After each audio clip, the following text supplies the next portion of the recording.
അല്ല ഗൈസ്, പുതിയൊരു വീഡിയോയിലേക്ക് ഗൈസ്. അപ്പോൾ ഇന്നത്തെ നമ്മുടെ വീഡിയോ എന്ന് വെച്ചാൽ ഗൈസ് ഇന്ന് കുറച്ച് അപ്ഡേറ്റ് ഒക്കെ ആയിട്ടാണ് വന്നിട്ടുള്ളത്. ഗൈസ് ആദ്യത്തെ അപ്ഡേറ്റ് എന്ന് വെച്ചാൽ ലൂണയെ സ്വന്തമാക്കാൻ മോഹൻ ബഗാൻ FC മുമ്പോട്ട് വന്നിട്ടുണ്ടായിരുന്നു. പക്ഷേ എന്തായാലും അത് റിജക്റ്റ് ചെയ്ത് പോയിട്ടുണ്ട്. ലൂണ പോകുമെന്ന് നമുക്ക് തോന്നുന്നുണ്ടോ? ഇല്ല. എന്തായാലും ലൂണയ്ക്ക് വേണ്ടി ഒരു ഓഫർ മോഹൻ ബഗാൻ കൊടുത്തിട്ടുണ്ടായിരുന്നു. ലൂണ പോകത്തുമില്ല, നമ്മുടെ ക്യാപ്റ്റനും കൂടാണ് ഗൈസ്. പിന്നെ ISL പറ്റിയുള്ള അപ്ഡേറ്റ് ആണ്. സെപ്റ്റംബറിൽ സൂപ്പർ കപ്പും ഡിസംബറിൽ ISLും തുടങ്ങുമെന്നാണ് ഇപ്പം വരുന്നൊരു അപ്ഡേറ്റ്.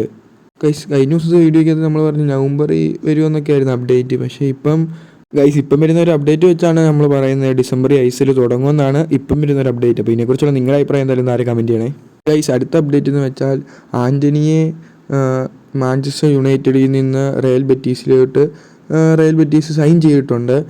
കഴിഞ്ഞ സീസണിൽ ആൻ്റണി റയൽ ബെറ്റീസിൽ തന്നെയാണ് കളിച്ചത്, പക്ഷേ അത് ലോണിലായിരുന്നു. അപ്പം ഒഫീഷ്യലായിട്ട് തന്നെ ഇപ്പോൾ സൈൻ ചെയ്തിട്ടുണ്ട് ആൻ്റണിയെ റയൽ ബെറ്റീസ്. എന്തായാലും ഒരു നല്ല ഇത് തന്നെയാണ്. ആൻ്റണി ഒരു സൂപ്പർ പ്ലെയർ തന്നെയാണ്. റയൽ ബെറ്റീസിൽ പോയിട്ട് സൂപ്പർ കളി തന്നെയായിരുന്നു അവിടെ. അപ്പോൾ ഇതിനെക്കുറിച്ചുള്ള അഭിപ്രായം എന്തായാലും ഒന്ന് താരെ കമ്പയർ ചെയ്യണം ഗൈസ്. അടുത്തൊരു അപ്ഡേറ്റും മാഞ്ചസ്റ്റർ യുണൈറ്റഡിലെ താരമായ ഗർനാച്ചോ ഇപ്പം ചെൽസി പോയിട്ടുണ്ട്.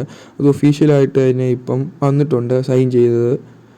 എന്തായാലും ഗർനാച്ചോ ഒരു യങ് പ്ലെയറാണ്, ഒരു യങ് ലെഫ്റ്റ് വിങ്ങറുമാണ്. ഇപ്പം ചെൽസി ഗർനാച്ചോ സ്വന്തമാക്കിയിട്ടുണ്ട് ഗൈസ്. ഇന്നത്തെ വീഡിയോ ഇത്രയേ ഉള്ളൂ. ഇപ്പം നിങ്ങളുടെ അഭിപ്രായമൊക്കെ let me on the comment section. Bye guys, thanks for watching.